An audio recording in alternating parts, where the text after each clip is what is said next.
خونه سید علی سرنگونه.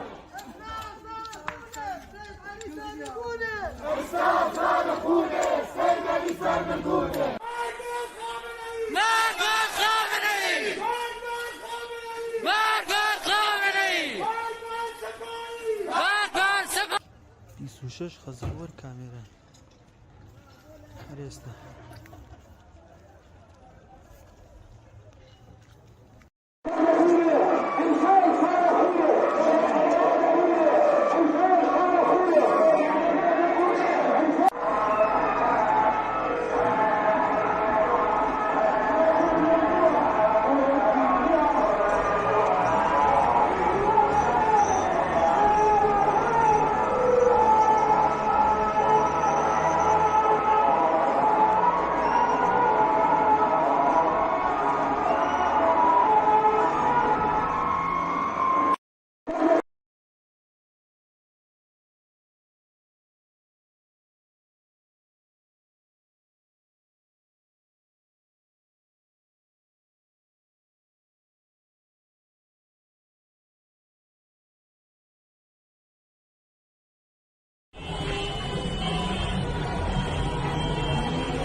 بيانا خبرك كيف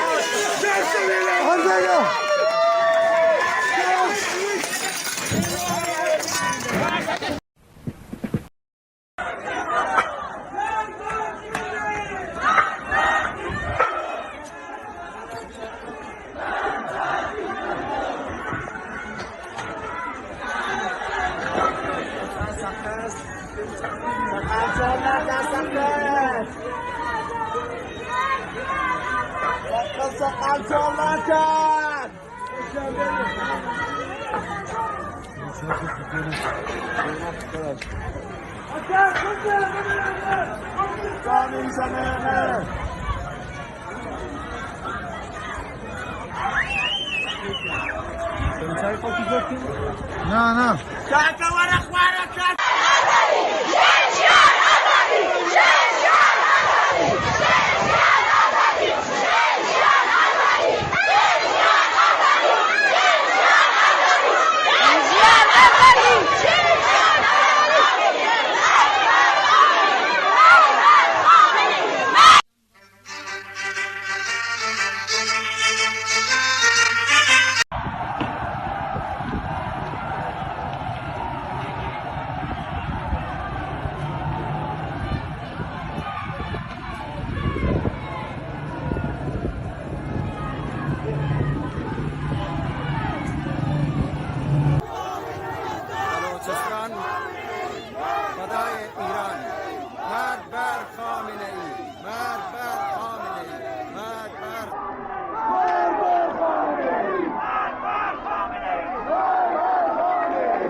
درودهای انقلابی من را پذیرا باشید بینندگان عزیز تلویزیون حزب کمونیست ایران و کامله.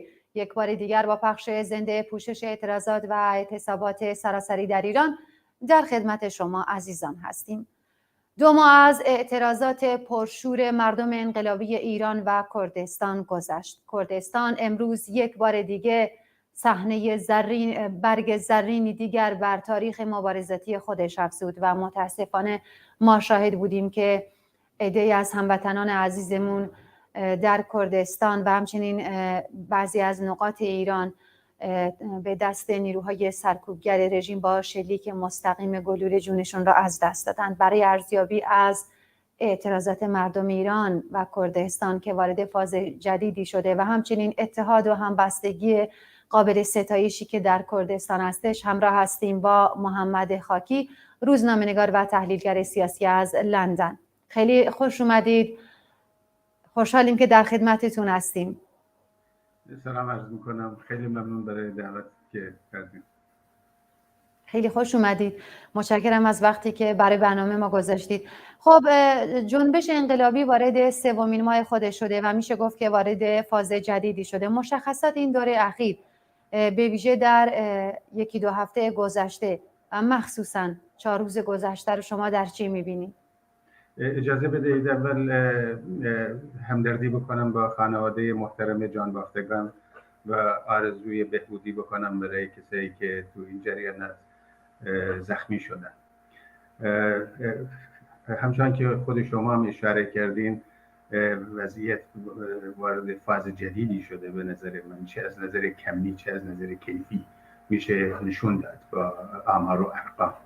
اولا تعداد شهرها خیلی بیشتر شده، بعد به شهرهای کوچک و حتی روستاها این اولین باره که مثلا روستاها چه در کردستان و چه در خارج کردستان به این شکل وارد مبارزه میشن. این یه چیز پدیده نوینیه.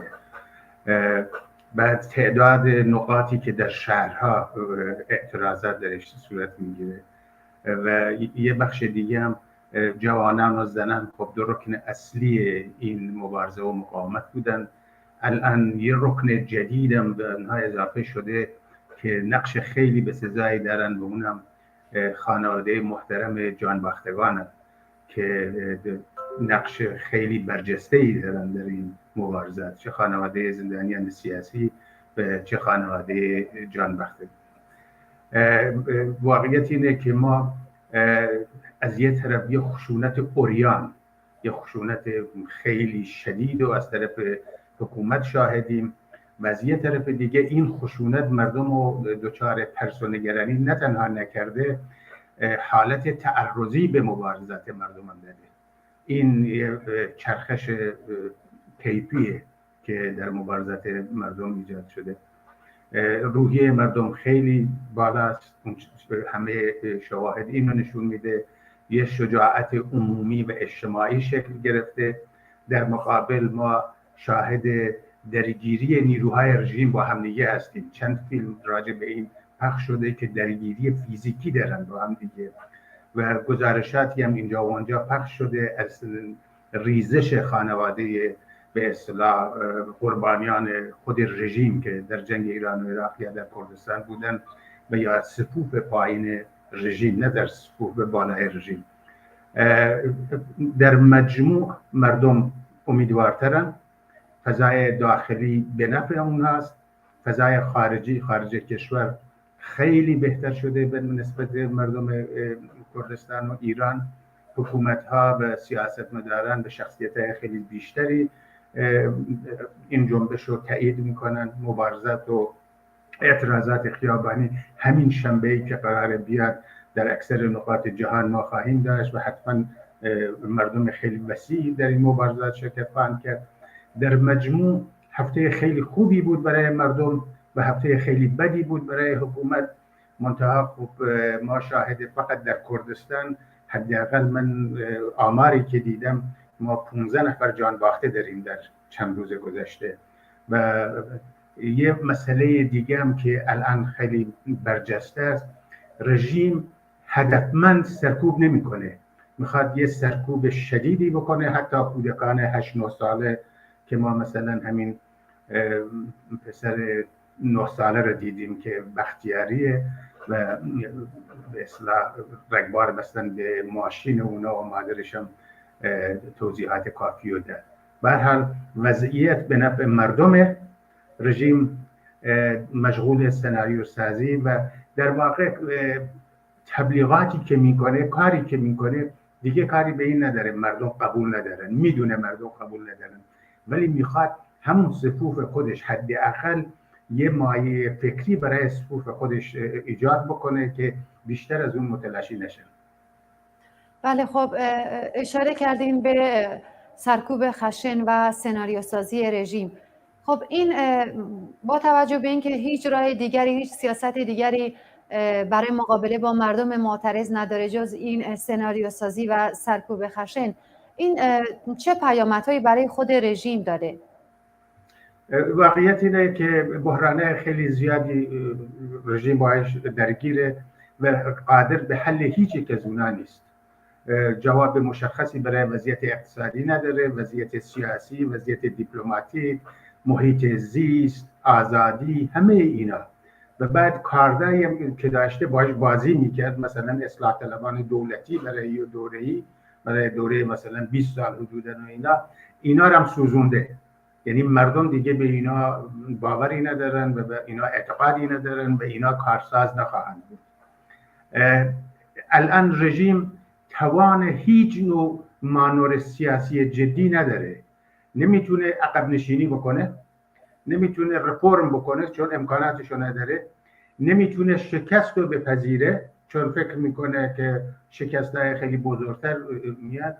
تنها راهی که برای خودش قرار داده اینه که سرکوب بیشتر، و این سرکوب هم بالاخره انتهایی داره. این مثل دهه 60 نیست که بتونه چند هزار زندانی سیاسی رو اعدام بکنه و مردم متوجه نشن. امروز با توجه به میدیا و با توجه به سوشیال میدیا، هر جنایتی که این در هر گوشه ایران بکنه چند دقیقه بعدش در تمام جهان انعکاس داره. یعنی دستش هم باز نیست در جنایت خیلی زیاد، حتما تلاش خواهد کرد که سرکوب بکنه ولی دستش باز نیست.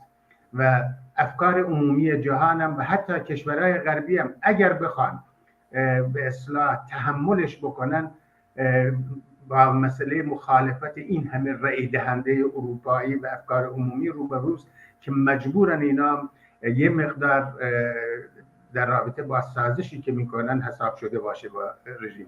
به هر حال امکان مانور سیاسی واقعیت این رژیم نداره و سرکوب و ادامه خواهد داد و این سرکوب هم بالاخره برای هر نقطه ای از ایران متفاوته.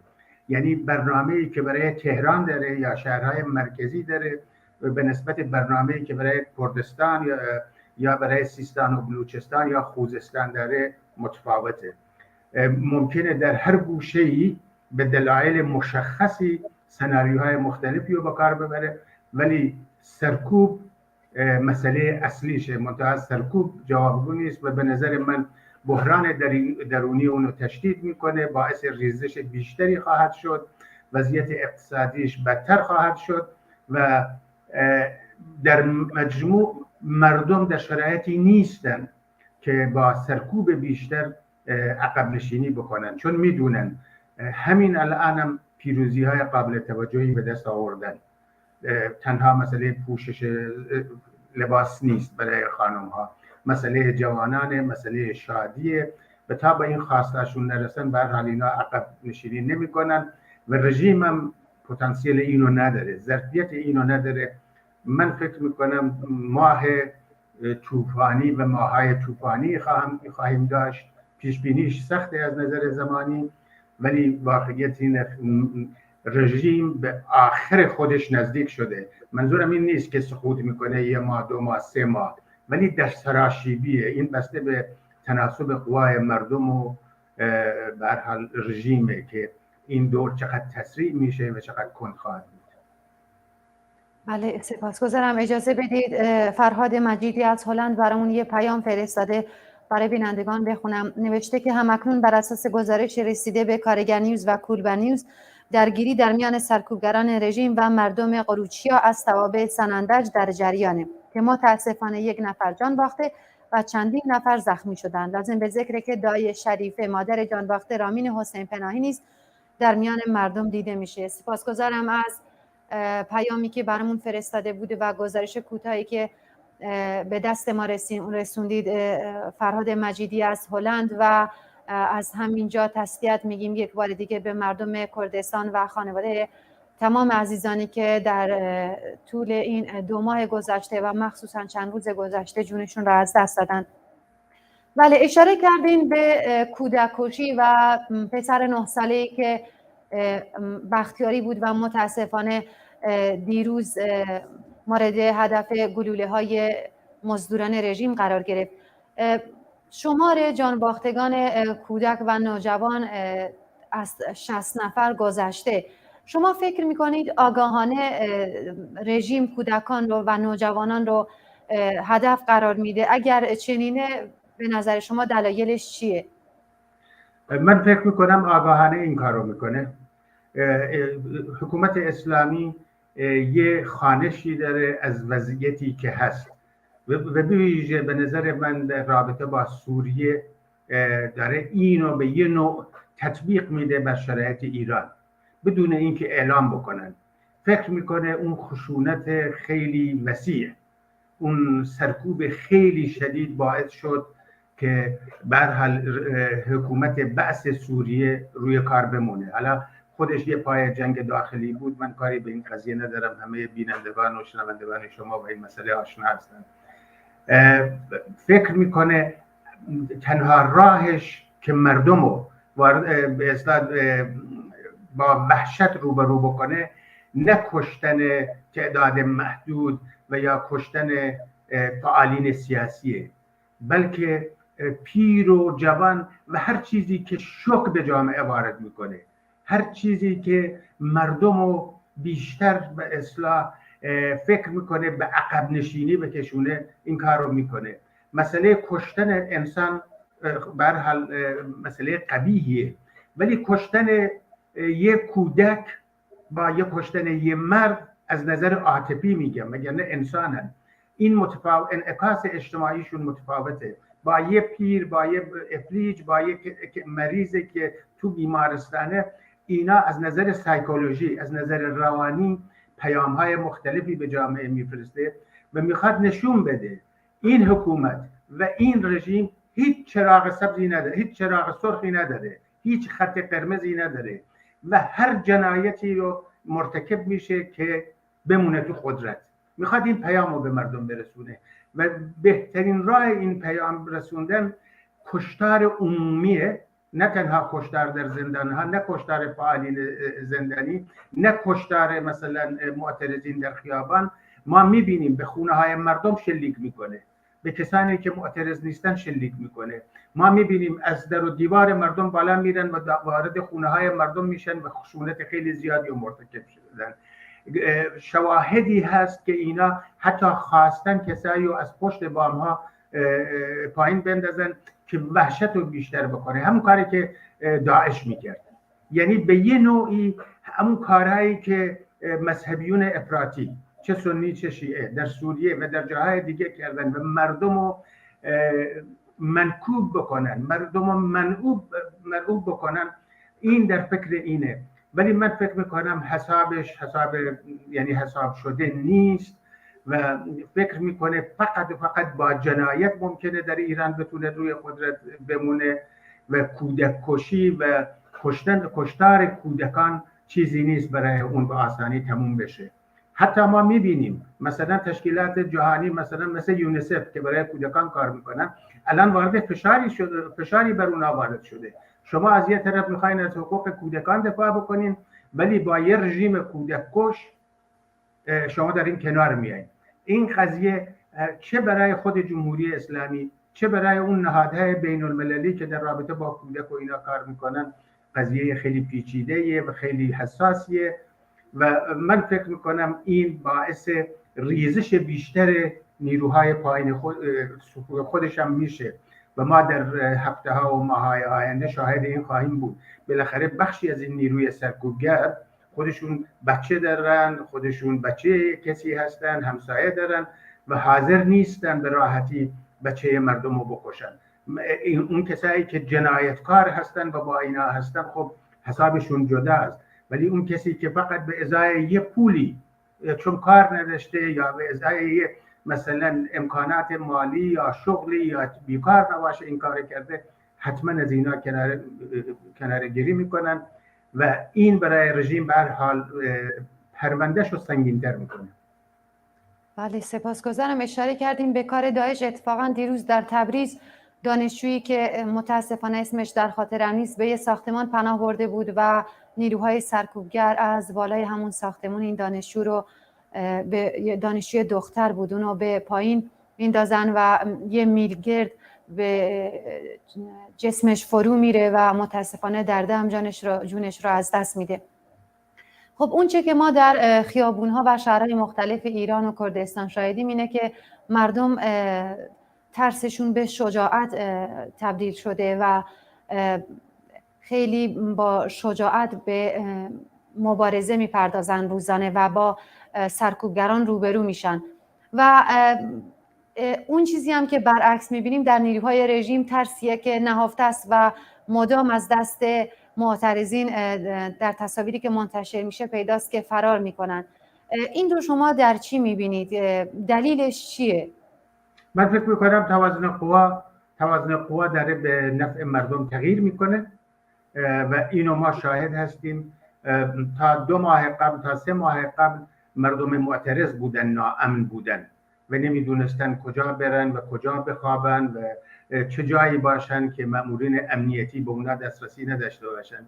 در یک گزارشی هست حتی رئیسی به دلیل مشکلات ترانسپورت که گفتن و اینا در تهران تو ریاست جمهوری مونده، نتونسته به مقر اصلیش برگرده یا به جایی که زندگی میکنه برگرده.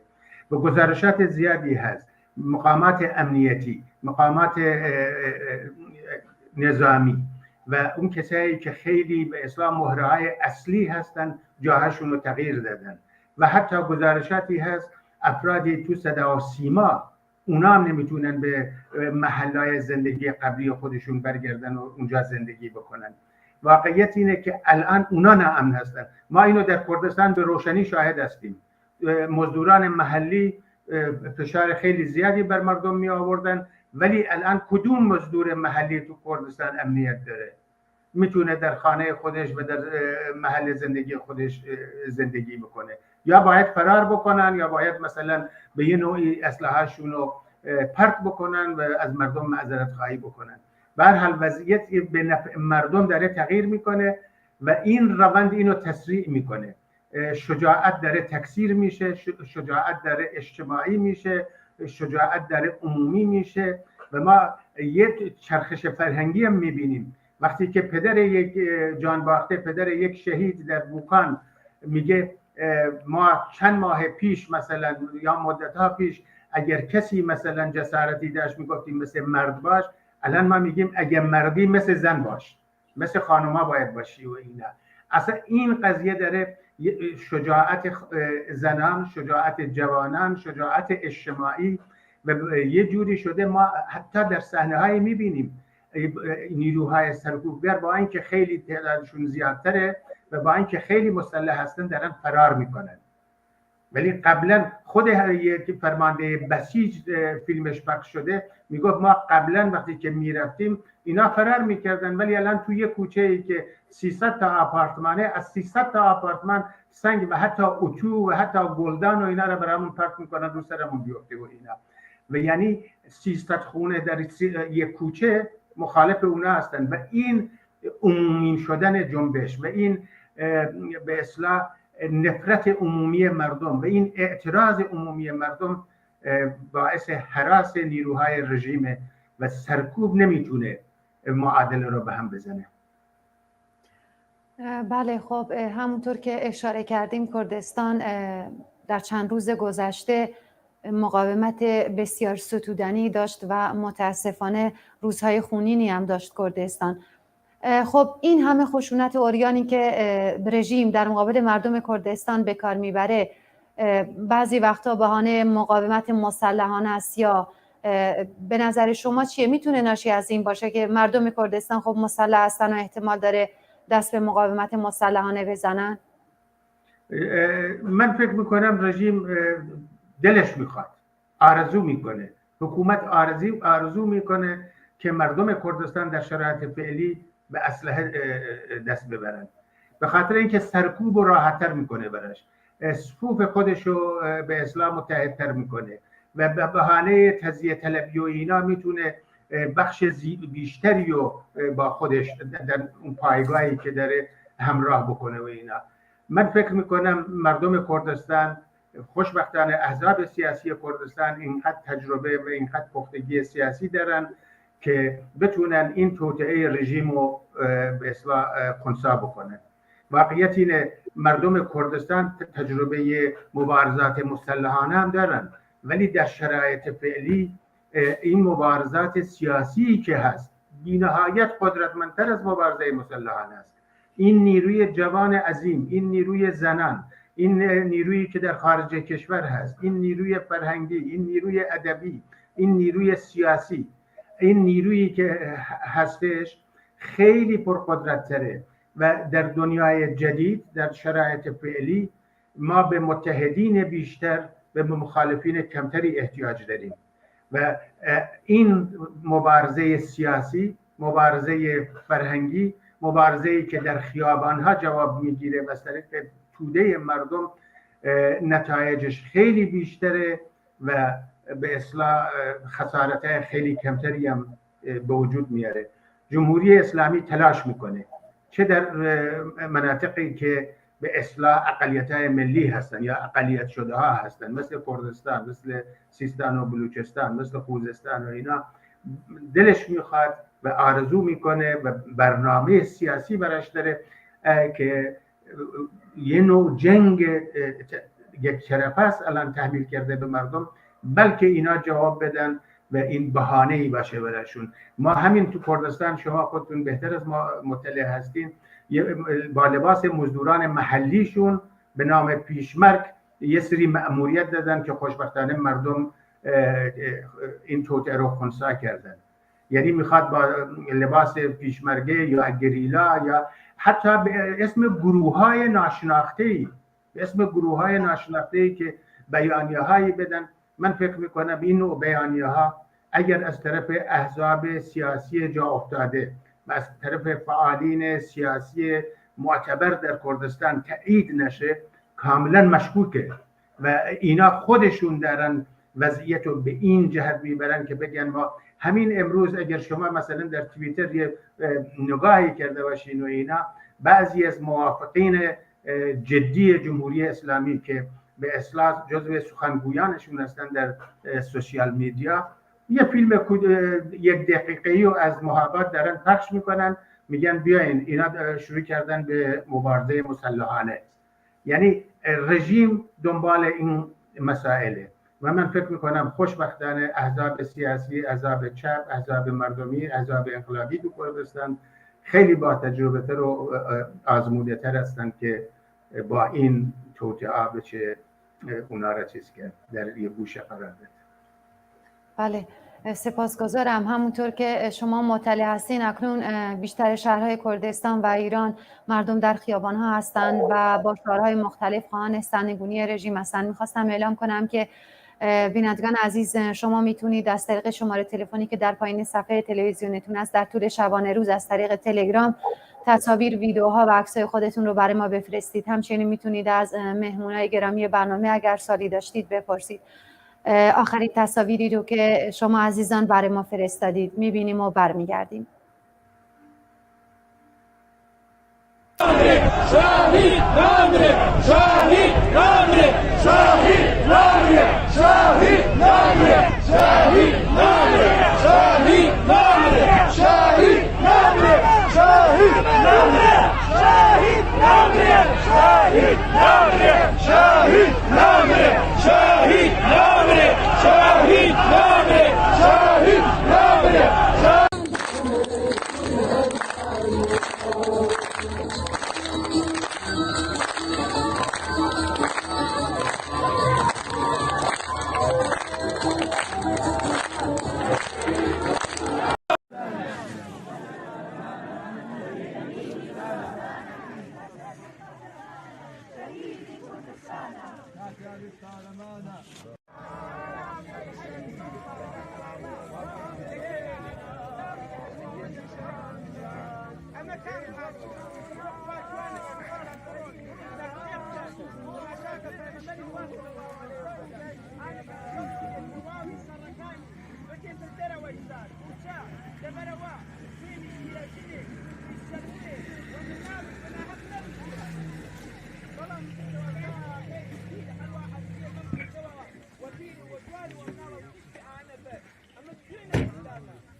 سرنداز 23 آبان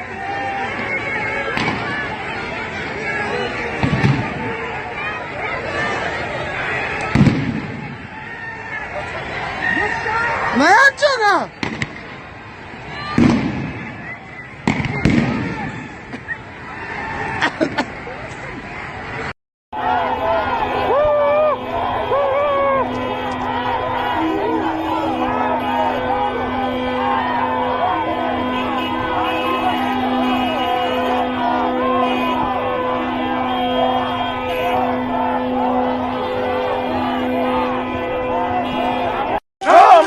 شاهید نامره، شاهید نامره، شاهید نامره، شاهید نامره.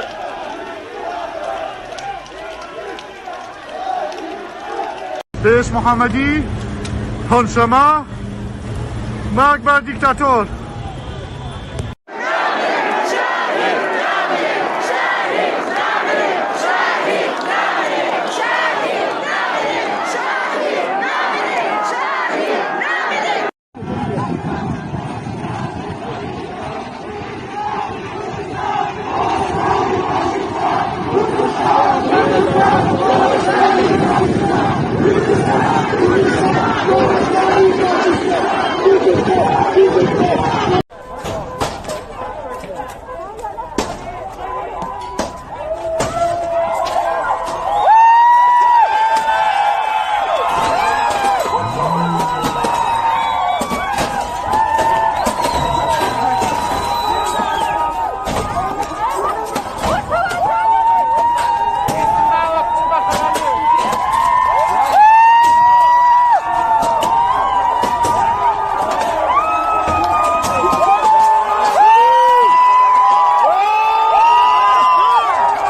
درودهای دوباره بینندگان عزیز. همین الان که ما داریم با هم صحبت میکنیم شهرهای کردستان، سنندج، کامیاران، بوکان، پاوه، سقه، صحنه، ایلام، مهاباد، دهگلان و بیشتر شهرهای دیگر کردستان مردم در خیابونها هستند و شعار شهید نامره و مرگ بر دیکتاتور سر میدن و همچنین بیشتر خیابونها رو معترضین مسدود کردند. در سایر نقاط ایران رشت، اصفهان، زاهدان، قادرآباد فارس، تهران، شهر دشتی استان هرمزگان، سمیرام، خوی، شیراز، بیجار، ساری، شهر بابک مردم در حال شعار دادن هستند و همچنان دیوار نویسی ادامه داره و میشه گفت سراسر ایران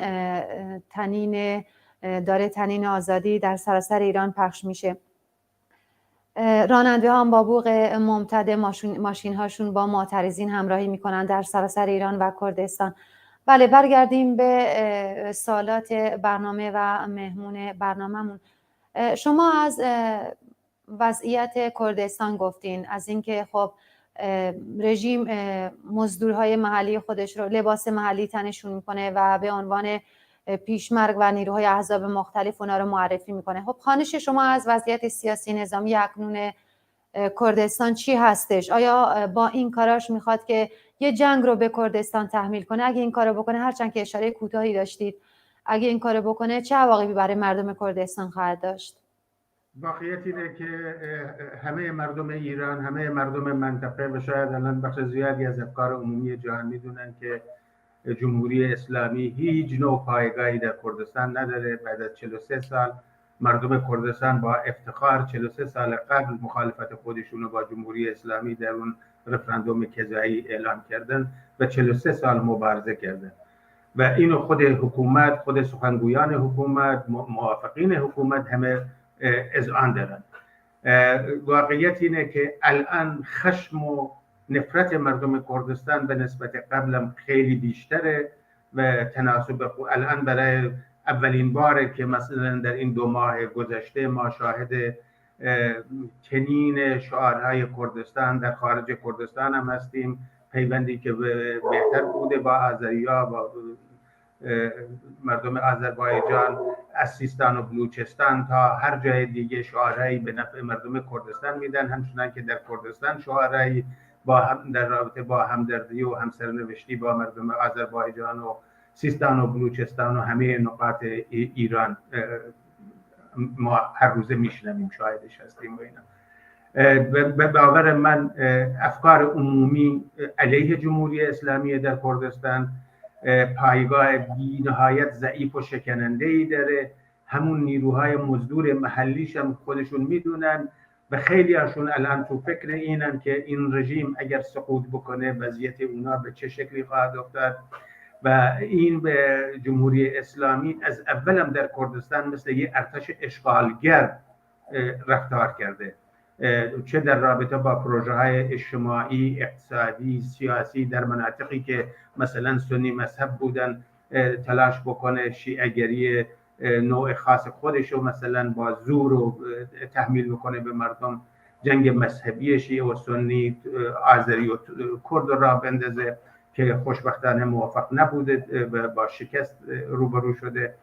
در کردستان اگر خلاصه بکنم مردم متحدن، این رژیم باید بره، این رژیم باید سرنگون بشه و اینا بتونن حق تعیین سرنوشت داشته باشن، به حقوق قانونی و انسانی خودشون برسن و بتونن منطقه‌ای که مردم با استعدادی داره، نیروی انسانی خیلی ورزیده و خوبی داره و منابع طبیعی بسیار خوبی داره، بتونن این منطقه رو آباد بکنن. همه ما میدونیم که نرخ بیکاری در کردستان خیلی بالاست، عقب افتادگی های اقتصادی و به اصطلاح تو ساختارش که هست، از جاده بگیرین تا مدرسه تا دانشگاه تا بیمارستان، اینا باید جبران بشه با همون امکاناتی که در منابع وسیعی که در کردستان هست. مردم کردستان نه تنها خواهان سرنگونی جمهوری اسلامی هستند، یک فاکتور جدی در سرنگونی جمهوری اسلامی در سطح ایران هستند. شعار زندگی آزادی از کردستان اومده. این احزاب کردستان و خوشبختانه مردم کردستان تجارب خیلی زیادی دارن که میتونن در اختیار مبارزین سایر نقاط دیگر ایران قرار بدن و به عنوان کاتالیزور، به عنوان یک نیروی اصلی در سرنگونی جمهوری اسلامی شرکت بکنن. ولی تهدید رو نباید دست کم گرفت، توطئه جمهوری اسلامی رو نباید دست کم گرفت و جمهوری اسلامی تلاش میکنه، به باور من تلاش میکنه یه جنگ رو به کردستان تحمیل بکنه، حالا با بمباران احزاب سیاسی یا با موشکباران یا به هر شیوهی که هست تحریکاتی بکنه که بلکه تعدادی دست به اسلحه ببرن و این مجال پیدا بکنه. الان اگر با تفنگ و مثلا کلاشینکوف و نارنجگنداز به جنگ مردم میره، بتونه تانکاشو بیاره، هواپیمای جنگیشو بیاره و بتونه همون سناریویی که در سوریه خودش یک پای فعال اجرای اون بود، در کردستان هم اینو اجرا بکنه. به باور من مردم کردستان، احزاب سیاسی کردستان، فعالین سیاسی، رهبران عملی باید خیلی حساب شده روی این قضیه فکر بکنن و همگام با مردم ایران، نه خیلی جلوتر نه عقبتر به هیچ وجه. یعنی این یک منطقه سیاسیه که حکومت اسلامی در کردستان سقوط نخواهد کرد. حکومت اسلامی در تهران سقوط میکنه و مردم کردستان در همگامی با بقیه نقاط ایران باید اینو چیز بکنن. چه تاکتیکی، چه سیاستی، چه استراتژی مناسب اینه، به باور من باید خیلی هوشیارانه با این قضیه برخورد کرد و توطئه‌های جمهوری اسلامی رو خنثی کرد. به هر حال کردستان هیچ وقت در کردستان در ایران در همچه شرایط مستعدی نبوده که الان هست. هم نیروهای سیاسی با هم رابطه بهتری دارن، اتحاد و همکاری بیشتره و خیلی جا هم هست، باید خیلی بیشتر بشه. این یه واقعیتیه، ائتلاف‌های بیشتری شکل بگیره، ولی وزن سیاسی مردم کردستان در خارج کردستان در سطح جهان خیلی بیشتر رفته و این فضای عمومی، این به اصطلاح این سرمایه سیاسی که در کردستان داره و به یمن مبارزات 43 ساله و حتی یک قرن مردم کردستان به دست اومده، تنها به دوره جمهوری اسلامی هم برنمیگرده، در دوره سلطنت هم این مبارزات ادامه داشت. اینو باید بتونه خیلی هوشیارانه ازش استفاده بکنه. بله، سپاسگزارم. خب ما شاهد هستیم و روزانه داریم میبینیم که اونطور که باید و شاید و شایسته مردم کردستان هستش، در رسانه‌های خارجی و خارج از کشور این مبارزات پوشش داده نمیشه، از جمله شعارهای رادیکالی که در کردستان معترضین دارن سر میدن. دلیل این کار رو شما در چی میبینید؟ رسانه‌های خارج ایران، به اصطلاح خارج ایران، یه بخشش رسانه‌هایی که فارسی زبانن، یه بخشم خب رسانه‌های بین المللی هستن که به زبان‌های مختلف جهان، انگلیسی، عربی، آلمانی و اینا دارن برنامه پخش میکنن، اسپانیایی و اینا. تا جایی که به رسانه‌های بین المللی برمیگرده، واقعیت اینه که مردم کردستان اون جوری که لازمه، اون جوری که شایسته است، روی این قضیه سرمایه گذاری نکردن. یعنی تحلیلگرایی رو بفرستن، کسایی رو بفرستن، روزنامه‌نگارانی رو بفرستن و یا حتی اطلاعات لازمه رو به این ارگان‌های خبری در سطح جهان برسونن. مثلا اگه BBC هست، اگر صدای امریکا هست، اگر هر رادیویی که هستش، هر رسانه‌ای که هستش. یه بخشش اینه که کمکاری خود ماست یه بخشش هم اینه که به هر حال اینا سیاست های مشخصی رو دارن و میدونن برای چه پروژه‌ای کار میکنن. یه بخشش هم برمیگرده به رسانه های فارسی زبان. واقعیت اینه به نسبت مسائلی که در کردستان هست، مردم کردستان کمتر در صدر خبر هستند. یعنی اگر مبارزات مثلا در چند روز اخیر ما فقط 15 نفر جان باخته داریم، ولی وقتی که خبر اصلی یک نهاد فارسی زبان به این میرسه که جمهوری 2 نفر از نیروهای نظامی و جمهوری اسلامی کشته شدن، خب این نشون میده یعنی چی 15 نفر مثلا تو کردستان جان باختن و 2 نفر هم حالا میگن مثلا کشته شدن از طرف نیروهای. چرا این میره در صدر و این سیاست خبری از کجا؟ برای ما نمیتونیم فقط نقد به اونا بکنیم. واقعیت اینه که خود مردم کردستان، احزاب چپ، نیروهای مترقی، خبرنگارانی مثل خود شما که ظاهر میشین در تلویزیون ها و رادیوهای دیگه باید خیلی بیشتر، مخصوصا زنان ما، مخصوصا جوانان ما، واقعا لازمه ضروری بیشتر در این رسانه ها ظاهر بشن و اون تجارب خودشون، اون دیده های خودشون، اون تحلیل های خودشون رو نشون بدن. اگر ما شرکت نکنیم، اگر ما فعال نباشیم، روزنامه‌نگاران، کسانی مثل خود شما، خب کسای دیگه میان به نیابت از ما حرف میزنن و معلومه اونا خب نظرات سیاسی دارن و آرزوها و آرمانهای ما را اونجوری که هست منعکس نمیکنن و مسائل سیاسی خودشون رو برجسته میکنن. یه بخشش انتقاد به اوناست، به هر حال پروژه سیاسی سرمایه گذاری کردن برای استفاده های سیاسی. وقتی که مثلا یک تلویزیون مثل ایران اینترنشنال 10 میلیون دلار خرج میکنه مثلا در ماه و در سال و اینا، خب این یه سرمایه گذاری اقتصادی کرده برای بهره برداری سیاسی، در راه خدا نیست. این ما هستیم که مردم کردستان باید اولا یه رسانه قوی به وجود بیاریم. یعنی مردم کردستان یه رسانه قوی بین المللی، یه رسانه قوی در سطح ایران داشته باشه که به زبانهای مختلف بتونه این قضیه رو، این مسائل کردستان رو پوشش بده و در واقع منبع خبر باشه برای از کردستان برای دیگر رسانه ها. این کمکاری واقعا هست. امیدوارم احزاب کردستان، شخصیت ها و مخصوصا روزنامه‌نگاران مثل خود شما ما شاهد این باشیم که یه رسانه قوی در سطح ایران و در سطح جهان داشته باشیم. بله، سپاسگزارم. به عنوان سوال آخر میخواستم ازتون بپرسم که خانواده جانباختگان و زندانیان سیاسی به یکی از ارگان‌های هستی جنبش جاری تبدیل شدن. مثلا ما میدونیم که در مراسم ختم یا تدفین جانباختگان میبینیم که خانواده هاشون در نقش رهبر ظاهر میشن و میگن که مویه وزاری نکنید و دارن سازماندهی میکنن.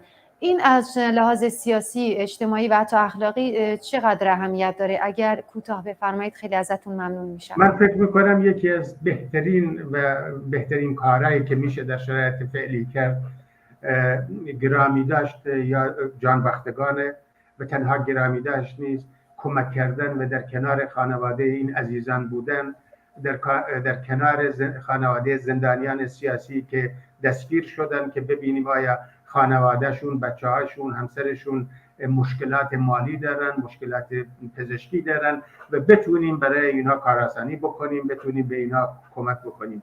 از نظر اخلاقی هم یه نوع قدردانیه از کسایی که زندگیشون و خانوادهشون و آزادیشون در جهت رفاه و سعادت مردم دارن از دست میدن یا از دست دادن. هم از نظر سیاسی، هم از نظر اجتماعی، هم از نظر اخلاقی یه نوع گرامی داشته و در ضمن یه پیامیه به اون کسایی که در خیابان هستن.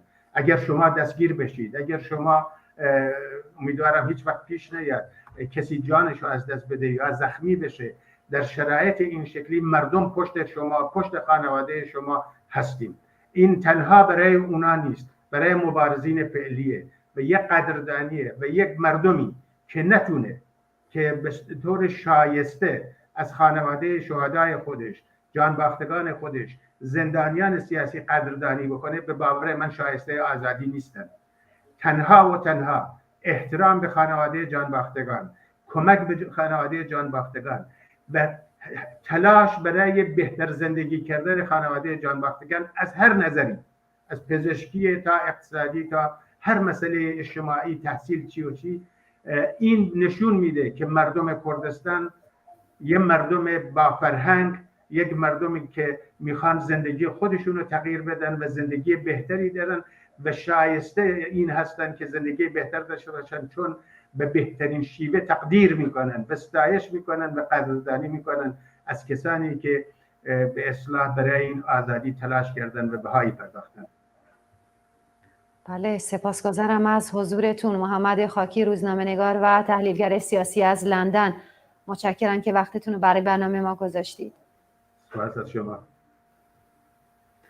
و متشکرم از شما بینندگان عزیز که تا این لحظه همراه ما بودید. یک بار دیگه تسلیت خودمون را از طریق تلویزیون کماله و حزب کمونیست ایران به خانواده تمام جانباختگان انقلابی که در ایران در حال روی دادن هستش و همچنین مردم ایران و کردستان ابراز می‌کنیم. تا دیداری دوباره و برنامه دیگر، شاد و سربلند باشید. ایام بکام، به امید پیروزی.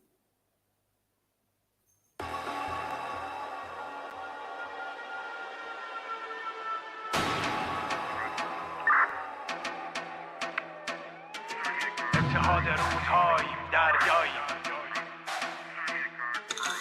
میدون جنگه، اثر رنگی هستی، بیا که بدون تو یه خونه لنگه. میدون جنگه، بیا که وقت تاختن تو دل دشمن بدون ترسه.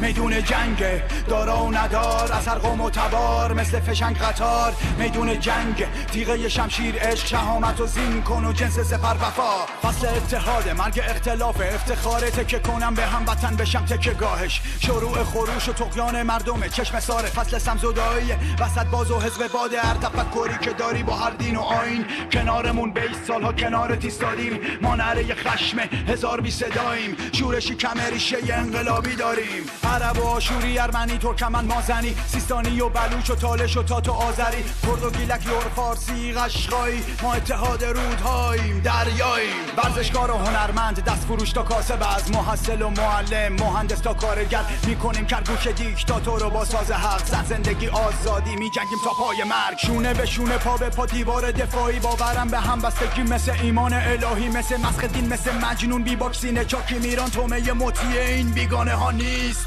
میدون جنگه، اثر رنگی هستی، بیا که بدون تو یه خونه لنگه. میدون جنگه، بیا که بخت تاختن تو دل دشمن بدون ترسه. میدون جنگه، دارا و ندار، اثر قوم و تبار مثل فشنگ قطار. میدون جنگه، تیغه شمشیر عشق، شهامت و زین کن و جنس سپر وفا. دستای گره تو دست هم، جهان تو دست ما. دانشجوی قهرمان تا خیابون و رپ فارس. ایران و فروختن رفیق، رفت خونت به باد. وقت تصفیه است میذاریم جلوشون صورت حساب. میدون جنگه، خورشیدو گرفتن، خواب خوش به شب نذاریم براشون. نه تلاطمم، موج دارم، پشتبانم به ایرانه، به میلیونه بدهکاریم. به این خونه آزادی رو، آبادی رو بدهکاریم و شادی رو، واسه دیکتاتور و شغالاش و حامیاش، بند و گرفتاری رو. میدون جنگه، جان ازم پا پس نکش، با جنم با هم تهش رو میبینیم چون فتح میکنیم. میبینید که جنگی شدیم، چه نسلی تولید کردید که ریز و درشش هم ضد تنبی باکه. تشه یه جور آزادی از زندگی سیرابه، شکوه ما اتحاد آینده‌تون سیاهه. شبح میشیم تو شب، کابوس میشیم براتون، در پس این دوزخ فانوس دیدیم در آن سو. دار جلو دارم نیست، نه سرکوب و نه قانون، نره میکشم و میام جنگجوی پر هیاهو. میدون جنگه، اثر رنگی هستی، بیا که بدون تو یه خونه لنگه. میدون جنگه، بیا که وقت تاختن تو دل دشمن بدون ترسه. میدون جنگه، دارا و ندار، اثر قوم و تبار مثل فشنگ قطار. میدون جنگه، تیغه شمشیر عشق، شهامت و زین کن و جنس سپر وفا. میدون جنگه، میدون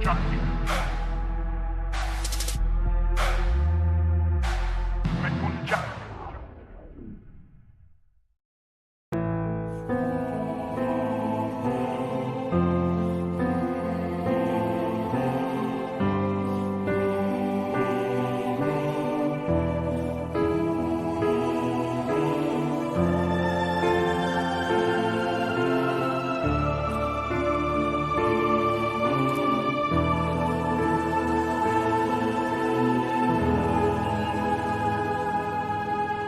تکفیر میکنی گلو به جرم انتشار عطر، خط میزنی فواره رو قطره به قطره سطر سطر، منو به دار میکشی به اتهام یک نفس، پرنده رو پر میبری در این شب قفس قفس.